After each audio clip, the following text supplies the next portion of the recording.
So where are you? Yeah, I'm in MDC Brooklyn, in a little side room.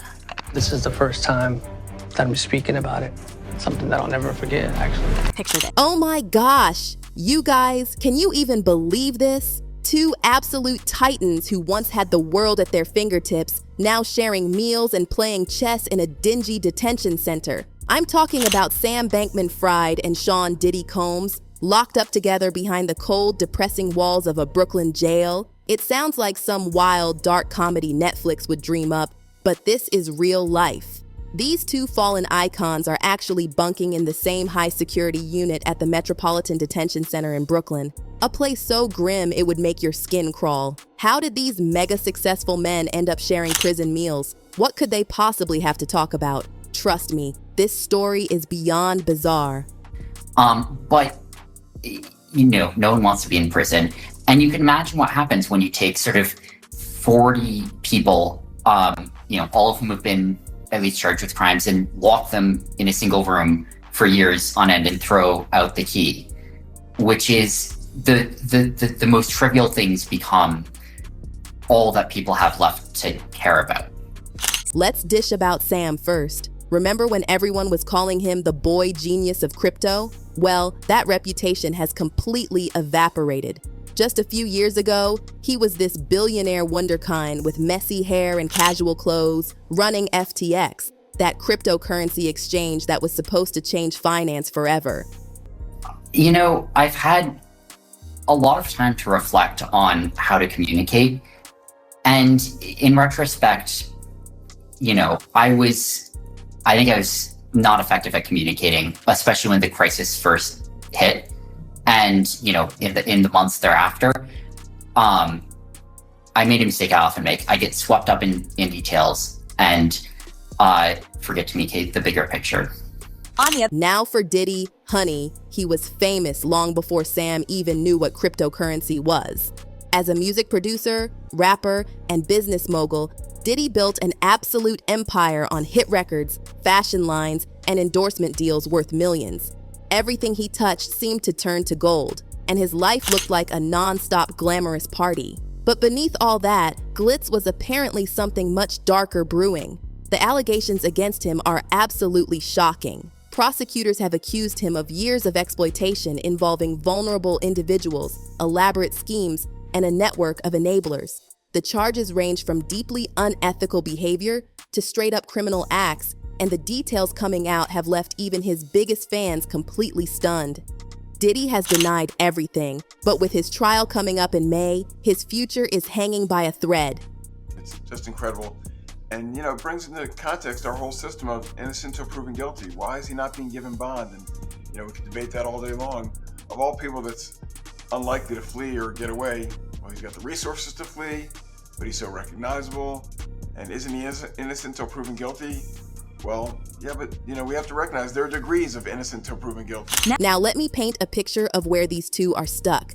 The Metropolitan Detention Center, or MDC Brooklyn, isn't just any jail. It's this imposing fortress looming over the Brooklyn waterfront. It houses everyone from people awaiting trial to hardened criminals, and it's infamous for its absolutely terrible conditions.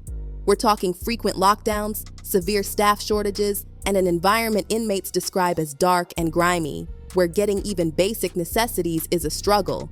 And yet somehow this horrible place has become a bizarre gathering spot for some of the most famous names in the criminal justice system.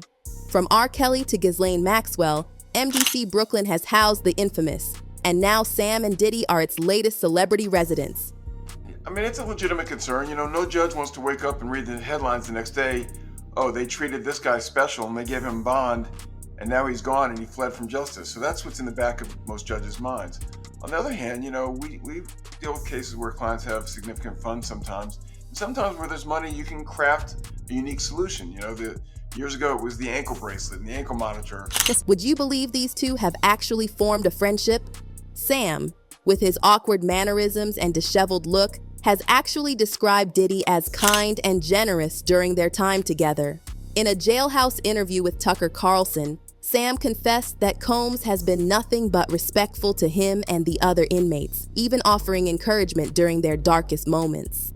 He's been kind to me, Sam admitted, looking genuinely moved. It's a position no one wants to be in. Obviously he doesn't. I don't. It's kind of a soul-crushing place. They spend most of their time in the unit's common area with just a few tables, one television, and a chessboard.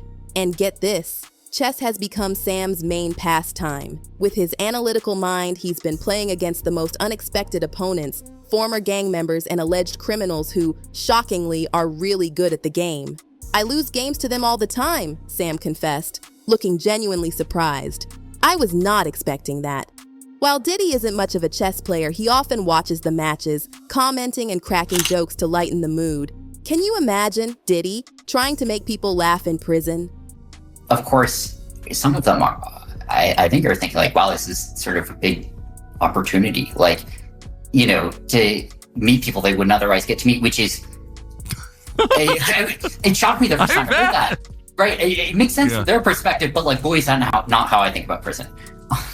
But their conversations aren't just prison small talk either. Sam and Diddy have reportedly had deep discussions about everything from politics to business strategies, drawing from their experiences in high-stakes industries. Sam has opened up about his regrets, confessing to Diddy about the choices that destroyed his life, while Diddy has shared glimpses of his own struggles with fame and his mistakes. It's absolutely surreal when you think about it. Two men who once had unimaginable power and influence, now sitting in prison jumpsuits, having heart-to-hearts about where it all went wrong. I'm getting chills just thinking about it. It's just interesting to me that with all the money he has and all the resources he has, they couldn't craft some solution that lets him be under some form of house arrest. And again, it sounds like special treatment, but the truth of the matter is, to incarcerate somebody like him is expensive to all of us. We're taxpayers, and he's got to have unique situations. You can't put him in general population where, you know, everyone wants a piece of him and everyone wants to be his friend and everyone. Meanwhile, the prison itself is a constant, harsh reminder of their new reality. The conditions are truly deplorable. Overcrowding, unsanitary living spaces, and frequent lockdowns that leave them trapped in tiny cells for days at a time. For Sam and Diddy, this means almost no privacy, barely any exercise, and limited contact with the outside world. Can you imagine how shocking this must be for men who once lived in mansions and flew private jets? The adjustment must be absolutely devastating. Well, Sierra, anything's possible, right? But now this judge has an even harder time, I think, because the past judge locked him up, didn't let him out, and he's still there available for trial. If the new judge lets him out on bond and something goes wrong, you know, and this isn't the analysis that I'm proud to make, right? We shouldn't be saying, well, judges are worried about their own skin and how they look if something bad happens. Diddy is still awaiting trial, and if the new judge grants him bail and something goes wrong, well, it's not an analysis anyone's proud to make. We shouldn't have to say judges are worried about their own reputations if something bad happens. As their legal battles continue, this unlikely friendship gives us a fascinating glimpse into the human side of their stories. It reminds us that even in the darkest circumstances, connections can form and lessons can be learned. But let's be real. Both men are facing years, maybe decades in prison, and the outcomes of their cases will completely define their legacies forever. Every jail is bad, and some jails are worse than others. And the problem, again, is if you move him, why is he getting special treatment? And maybe he's earned special treatment. Maybe what he's done, maybe he's given so much back to his fans and to the world and to charity that maybe there's a way that it plays out in the end. But again, to go into court and say this jail is bad, move him to another jail. So what does the future hold for Sam and Diddy? Will their prison friendship survive the challenges ahead, or will the pressure of incarceration eventually drive them apart? As their stories continue to unfold, one thing is certain. This saga is far from over. The harsh realities of prison life have clearly taken a toll on both men, but their challenges are just beginning. While their unlikely friendship offers brief moments of normalcy, the truth is that both are fighting legal battles that could determine the rest of their lives. And let's be honest, this isn't just about proving innocence. It's about survival in a system that doesn't care how famous you were on the outside. Former inmates describe MDC Brooklyn as one of the most brutal places to endure. For Sam, who spent his adult life in the fast-paced tech world of cryptocurrency, and Diddy, a man used to luxury and adoration, the adjustment has been absolutely crushing. But beyond the terrible conditions, their real fights are happening in courtrooms. What we see are just the people that are around us on the inside rather than who we are on the outside. Sam's legal team has been working around the clock on his appeal. Convicted of orchestrating what prosecutors called one of the biggest financial frauds ever, Sam got slapped with 25 years, and his future looks incredibly bleak. Still, he hasn't given up hope. He spent most of his prison time reviewing legal documents, strategizing with his lawyers, and desperately trying to salvage what's left of his reputation. In his interview with Tucker Carlson, he even suggested that FTX's collapse could have been avoided if he'd had more time to stabilize the company. The company should have been solvent, he insisted, his voice rising with emotion. There was enough to pay everyone back in theory. Public realm, this is very significant, just from who we associate Diddy being and everything we've seen him do over the decades. Like you said, this is quite the downfall to go from, we saw the mansions back in March that were raided by the feds. So to go from living in those mansions to being in a jail cell right now, I think it really underscores the magnitude of what he's facing and the weight of the federal government. Meanwhile, Diddy's legal troubles are equally dramatic. The accusations against him paint an absolutely disturbing picture of his life behind closed doors. The charges are so serious that even his most loyal fans are questioning everything they thought they knew about their idol. But Diddy isn't taking this lying down. His legal team has fought desperately to get him released on bail, arguing that MDC Brooklyn's conditions are inhumane for someone of his status. They've pointed to the facility's history of violence, overcrowding, and even maggot-infested food as proof that Diddy deserves to await trial from the comfort of his Miami mansion. But the judge wasn't having any of it. Bail was denied, and Diddy remains behind bars, much to the horror of his family and supporters. I think it's to be expected, just the shock of this and the questions about what is ahead of us. How long is he going to be in custody? Is this an R. Kelly situation? Is he going to not get out for a number of years? Is he going to end up serving a long-term prison sentence from this? Or does he have a chance of beating these charges at a trial that could come? The stakes couldn't be higher for both men, but their approaches to their legal battles are completely different.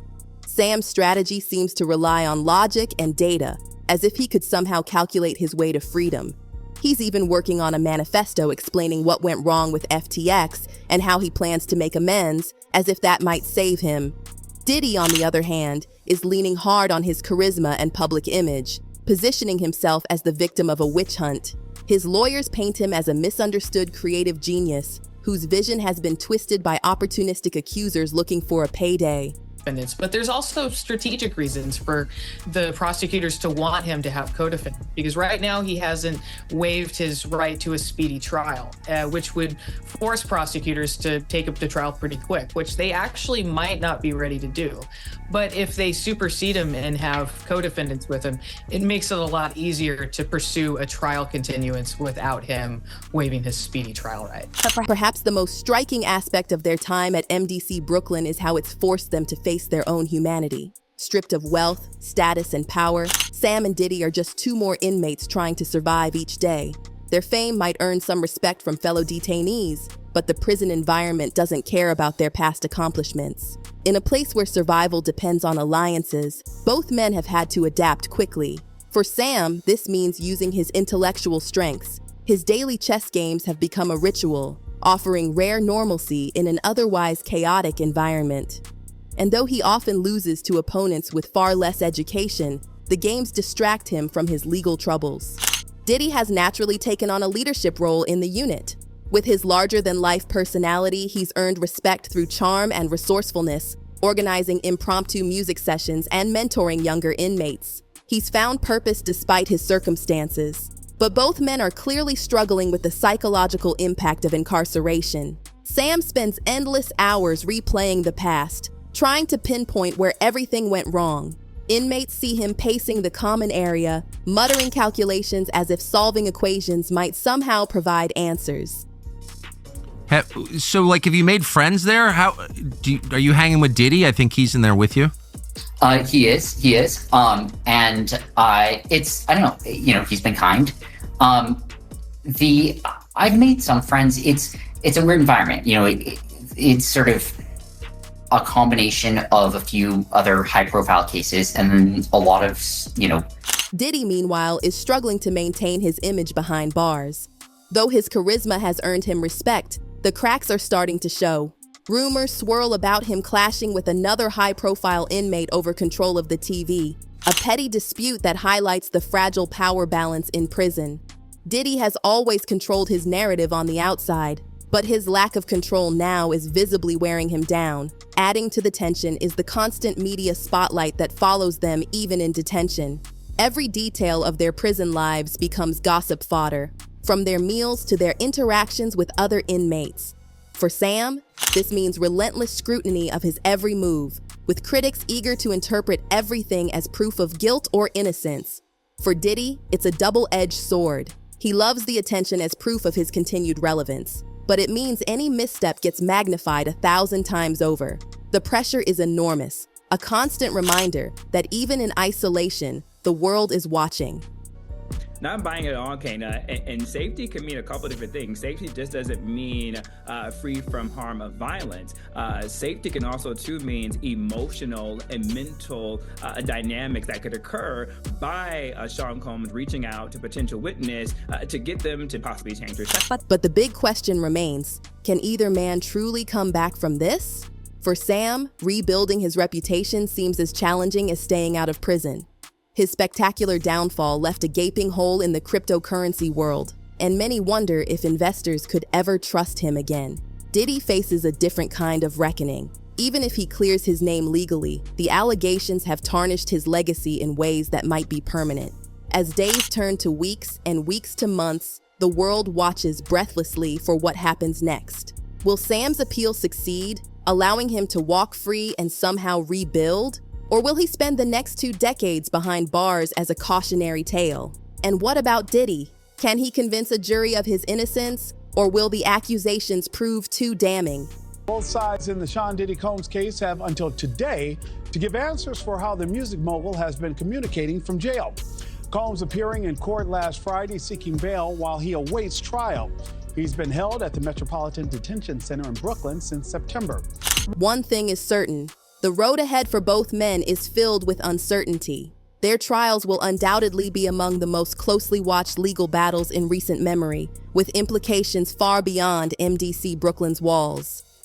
As they prepare to face their fates, Sam and Diddy can only hope that the bond they formed in prison offers some comfort in the face of an uncertain future. So what do you think? Can either of these men truly find redemption, or are they destined to remain defined by their mistakes? And more importantly, what does their story tell us about power, success, and the price of ambition?